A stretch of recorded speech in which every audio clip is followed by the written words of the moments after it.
I asked you this a couple weeks ago. Maybe you can expand on it. You guys feel like you got your vibe, your mojo back, your confidence, right? And your physicality. You believe that when you come out Monday, you're going to be a physical unit. Yes, I think obviously we got our mojo back, and just getting our chemistry back how it was. But our main thing is getting our health back and our strength back. I think that's what is the most beneficial part of this whole bowl season is getting healthy and recovering and being ready for Monday. And what was November like for you guys, having to put up with those losses for a program that hasn't done that very, very often? Just, obviously it's really hard. We know we can't just show up and expect to win every single game. We got to work for it. But I'm going to give a lot of credit to Stanford and Arizona. In the Stanford game, they're just, they're a very good team. A lot of credit to their defense. They stopped us, and I have plenty of respect for them. In the Arizona game, we just shot ourselves in the foot. We beat ourselves, and that's what happened there. And also a lot of respect to their offense. I think they're unstoppable that day. That was probably the best football I've seen them play in my whole entire life. And, but a lot of respect to those two teams, and I wish them the best. When you say your mojo's back, what exactly does that mean?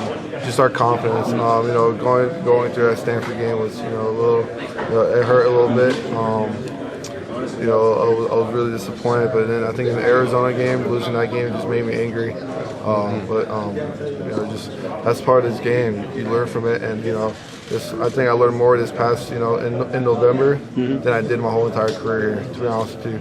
And losing those two games, really, humbled everybody, and just learned a lot from it. That's an interesting word, angry, because an offensive lineman has to play kind of nasty and with a chip on your shoulder, right? Did you guys feel like you regained that in the last game, and that you have that tenacity, anger, whatever you want to call it? Me personally, if I start to play angry and getting all nasty, that's when you're going to make mistakes. That's when you're going to mess up on your technique. And when you're trying to really blow someone off the ball, you're going to get caught leaning and using bad footwork. So you got to play it with a cool level and using your technique, because every time I try to get angry, it hasn't worked out to me. You mean like an inner? You got. Everyone as an offensive lineman, that's natural that you can be nasty and be angry. But when you're trying to show it physically, being angry, you're going to get caught slipping and leaning forward. Get beat every time in the conference and every team that we play. You started as a redshirt freshman right from the beginning.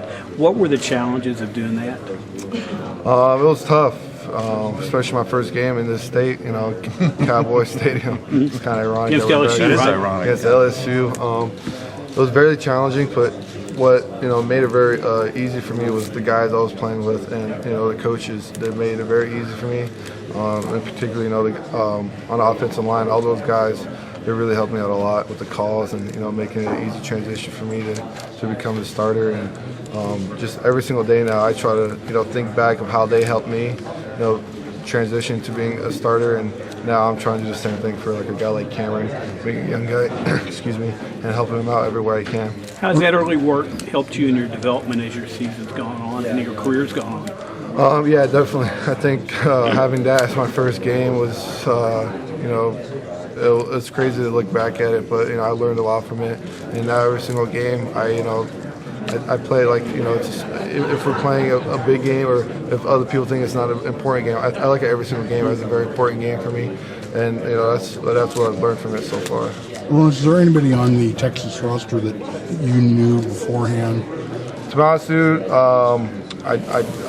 I didn't, but obviously they're a very, very talented team, very talented front seven. And the only guy that I knew of, I didn't know anyone personally, but the only guy that I knew of was, obviously number 44. He's a very talented player, and a lot of respect to him, and very well coached, and so we expect him to, do whatever it takes to disrupt the offensive line. It's sort of unusual to go into a game where you don't know. Most in the conference games, you're going to know guys that you either saw in high school or. It's very unusual, and kind of like the Kansas State game, I didn't know anybody on that team. In the Wisconsin game, I didn't know anybody on that team at the Rose Bowl, but we know who they are as players, and just because we don't know them personally doesn't mean we don't know them. But they're obviously very talented, and they run to the ball very well. That's what I keep seeing on film, that they always find the ball and run after it. How much